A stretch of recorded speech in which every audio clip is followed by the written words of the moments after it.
ओम नमो भगवते वासुदेवाय। ओम नमो भगवते वासुदेवाय।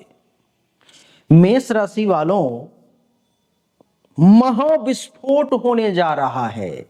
जैसा विस्फोट कुछ समय पहले हुआ था, जिसके कारण से हर राशि की स्थिति में बिल्कुल अचानक से सारा बदलाव, कुछ का बहुत अच्छा, कुछ का बहुत बुरा, कुछ तो इतने परेशान हो गए कि अभी तक ठीक नहीं हो पाए। अभी फिर से मीन राशि में, यानी कि आपकी कुंडली के द्वादश भाव में महाविस्फोटक स्थिति उत्पन्न होने जा रही है। इसका क्या प्रभाव होगा, इसको जानने की कोशिश करेंगे। शनि, राहु, शुक्र और बुध, चार चार ग्रह एक साथ टकराने जा रहे हैं। आइए इसको समझने का प्रयास करते हैं। सबसे पहले तो ये समझें कि मेष राशि के लोग के बारे में, फिर समझें द्वादश भाव के बारे में, फिर शनि शुक्र राहु और बुध के बारे में, फिर इन सब के द्वादश भाव में परिणाम के बारे में, और फिर युति का विस्फोट क्या होता है उसके परिणाम के बारे में, फिर उपाय के बारे में। आइए देवी और सज्जनों, मेष राशि का स्वामी मंगल होता है, आप सब जानते हैं, जो बहुत ही उग्र होता है, गुस्सैल होता है। मेष राशि के लोग बहुत ही साहसी प्रकृति के होते हैं, बहुत कठिन से कठिन परिस्थिति में भी अपने हिम्मत को नहीं छोड़ते, अपने हिम्मत को नहीं त्यागते हैं। और आपकी जानकारी के लिए बताऊं कि मेष राशि के लोग जो हैं थोड़े से जोशीले किस्म के भी होते हैं। मेष राशि के लोग उत्साही, आत्मविश्वासी, प्रतिस्पर्धी और नेतृत्व क्षमता से भरपूर होते हैं। मेष राशि के लोग, यानी कि मेष राशि के जैसा उत्साह किसी और के पास नहीं। ये जल्दी गुस्सा कर सकते हैं, लेकिन इनका दिल बहुत साफ होता है। निडरता और ऊर्जा इनके स्वभाव में होती है, जो आपको देखने को मिलती है। कई बार ये बिना सोचे समझे निर्णय ले सकते हैं, लेकिन अपने कार्य को पूरा करने के लिए पूरा जी जान लगा देते हैं, पूर्ण परिश्रम करते हैं। देवी और सज्जनों, तो मेष राशि के लोग कैसे होते हैं ये हमने आपको पहले बताया। आपको क्या लगता है, आपका क्या एनालिसिस है कि मेष राशि के लोग ऐसे होते हैं? अगर होते हैं तो आपसे विनम्र आग्रह कि वीडियो को अभी ही लाइक कर दें। आइए अब द्वादश भाव के बारे में जानते हैं कि द्वादश भाव क्या होता है। जहां पर में ये विस्फोट हो रहा है, इसलिए इस भाव को समझना बहुत जरूरी है। द्वादश भाव को हानि भाव, मोक्ष भाव, विदेश संबंधी भाव माना जाता है। यह खर्चा, हानि, परोपकार, आध्यात्मिकता, गुप्त शत्रु, जेल, अस्पताल और परलोक यात्रा का भाव होता है।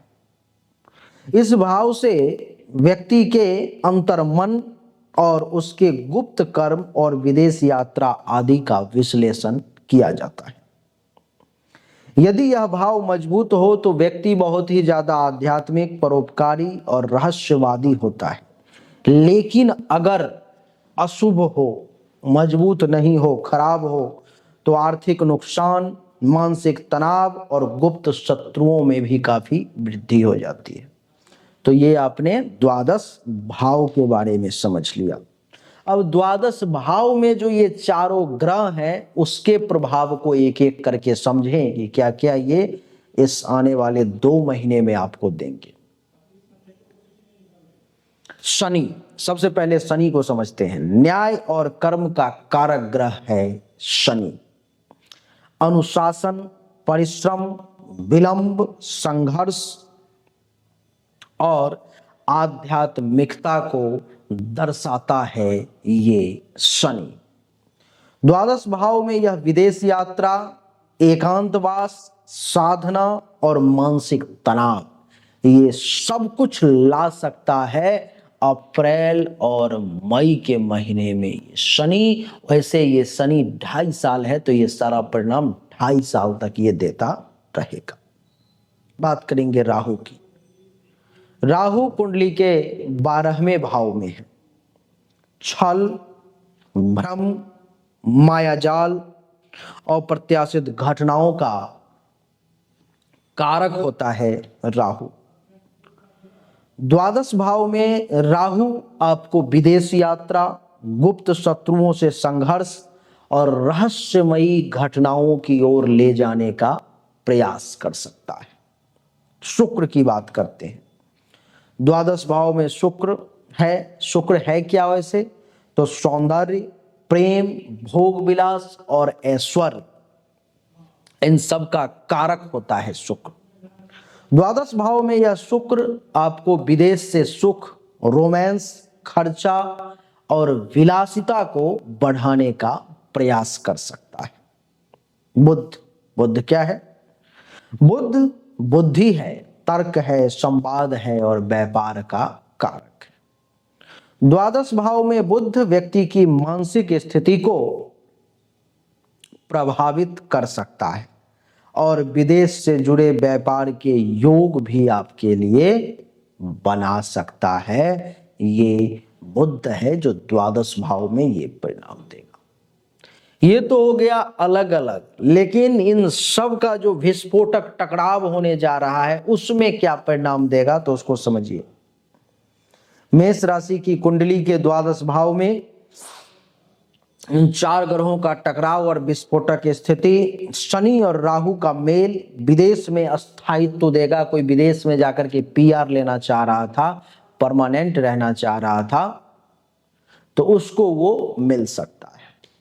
प्रवास के योग बना सकता है। आपको जो है सो कहीं बाहर जाने का अवसर मिल सकता है।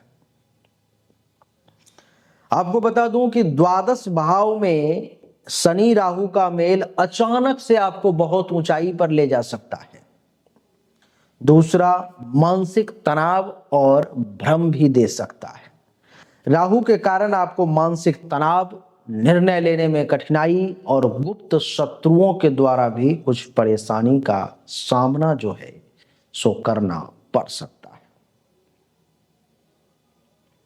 देवी और सज्जनों, तीसरा, आध्यात्मिक झुकाव। शनि के प्रभाव से आपको योग, साधना और मोक्ष का मार्ग जो है सो अपने तरफ खींचने का प्रयास कर सकता है। आप मोक्ष को प्राप्त कर सकते हैं। आपके मन में संतुष्टि आ सकती है। संतुष्टि ही मोक्ष है, इस बात को आप जान लें। ऐसा नहीं है कि आपको मरने के बाद कहीं और जाकर के मोक्ष लेना है, नहीं, संतुष्टि ही मोक्ष है। देवी और सज्जनों, अत्यधिक खर्च और हानि की अगर बात करूं तो शुक्र और बुध जो है आपको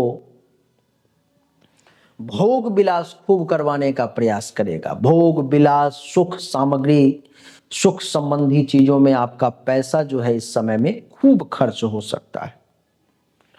और क्योंकि बुध नीच का भी है मीन राशि में, तो कुछ आर्थिक तौर पर में नुकसान भी कर सकता है। रहस्यवाद और गुप्त ज्ञान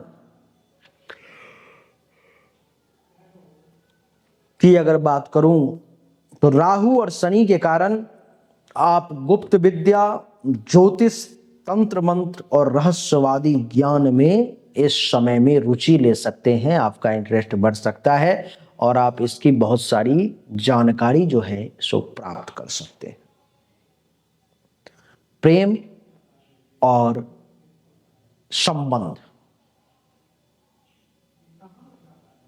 शुक्र और राहु का मेल प्रेम संबंधों में धोखा या गुप्त संबंधों की ओर आपको झुकाव दे सकता है। क्या?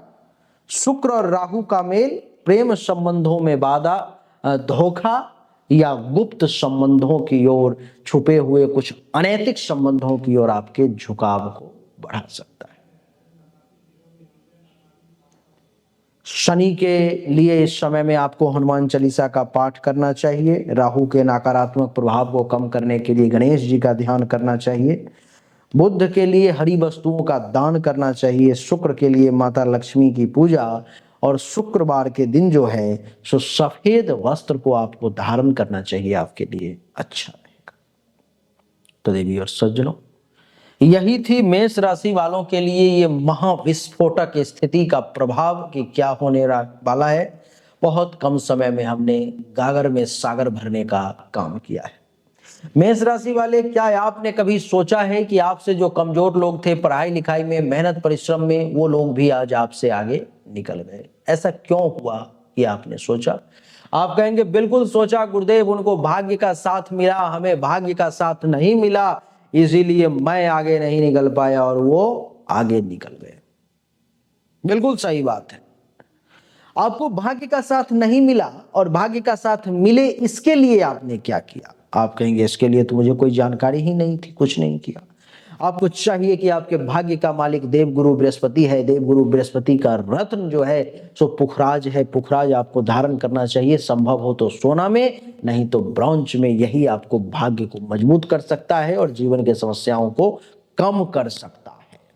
नहीं, कहीं से भी लेकर के धारण करें, अच्छा रहेगा। लेकिन जिसको इसके बारे में जानकारी नहीं है वो असमंजस की स्थिति में है कि आखिर वो कैसे होगा, तो उनके लिए मेरा द्वार खुला हुआ है।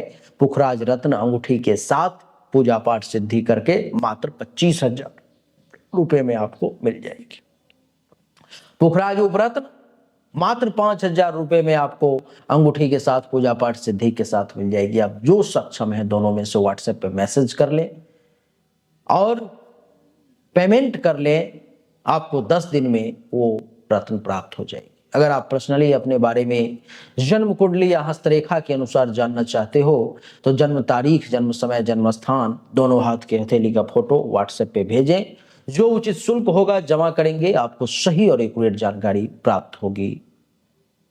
अच्छा लगा तो वीडियो को लाइक करें, शेयर करें, चैनल को सब्सक्राइब करके इसके बेल आइकन के बटन को दबा दें और कमेंट में लिखें जय बजरंग बली, तोड़ दो दुश्मन की नली।